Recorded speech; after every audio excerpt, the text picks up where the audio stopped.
दिन का समय था। शेर सिंह सभा ले रहा था। तुम लोग मेरे मंत्री बने फिरते हो, चलो आज मैं तुम्हारे दिमाग को परीक्षा लेता हूँ। सुनो, कल मेरे पास दो कुम्हार आए थे। दोनों दिन भर मिट्टी के बर्तन बना रहे थे। जब काम खत्म हुआ और दुकान से निकले तो एक का चेहरा मिट्टी से स्याह था, दूसरा बिल्कुल साफ साफ था। बताओ महाराज, कौन अपना चेहरा धोएगा? मंत्री बोले, महाराज, जाहिर सी बात है, जिसका चेहरा मिट्टी वाला है वही धोएगा। शेर सिंह मुस्कुराया, नहीं, यह गलत उत्तर है। लोमड़ी ने जल्दी से कहा, महाराज, साफ चेहरा वाला ही चेहरा धोएगा, क्योंकि वह जब सामने वाले का गंदा चेहरा देखेगा तो सोचेगा अगर उसका चेहरा गंदा है तो मेरा भी होगा, और इसलिए वह तुरंत मुंह धोएगा। जबकि जिसने गंदा चेहरा देखा है उसने सामने वाले का साफ चेहरा देखा और समझेगा कि मेरा भी साफ ही होगा। शेर सिंह बोला, बहुत खूब लोमड़ी, यह सही उत्तर है। सभास्थल तालियों की गूंज से भर गया। लोमड़ी की तीक्ष्ण बुद्धि सबको प्रभावित कर गई। इतनी ही देर में सभा में हलचल मची। एक बैल भागता हुआ आया। महाराज रक्षा करें, जंगल में काला चीता आ गया है।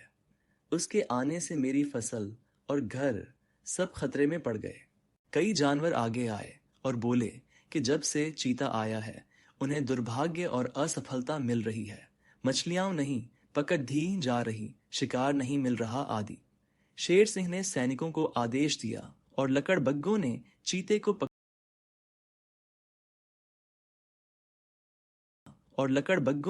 चीते को पकड़कर सभा में लाकर रखा।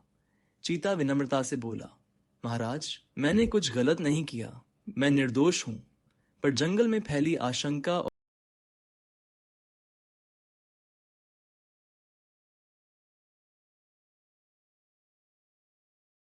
कुछ दिनों के बाद अजीब घटनाएं हुई।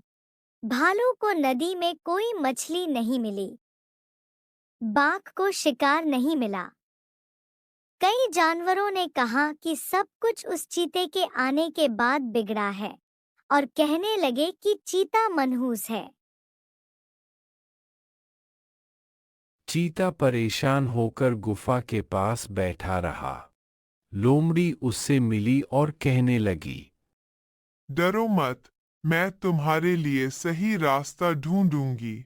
लोमड़ी ने जंगल के अलग अलग जानवरों से बात की और घटनाओं के कारणों की तह तक पहुंची।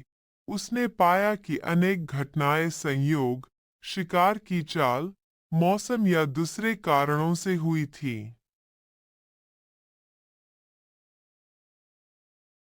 एक दिन शेर सिंह और चीता शिकार के लिए निकले। रास्ते में शेर शिकारी के जाल में फंस गया। चीते ने उसे बचाया। चीते की बहादुरी साफ दिखी। इसके बावजूद कुछ जानवरों की नकारात्मक धारणाएं बनी रहीं, पर लोमड़ी ने धैर्य और तार्किक बहस के द्वारा सच सामने लाई।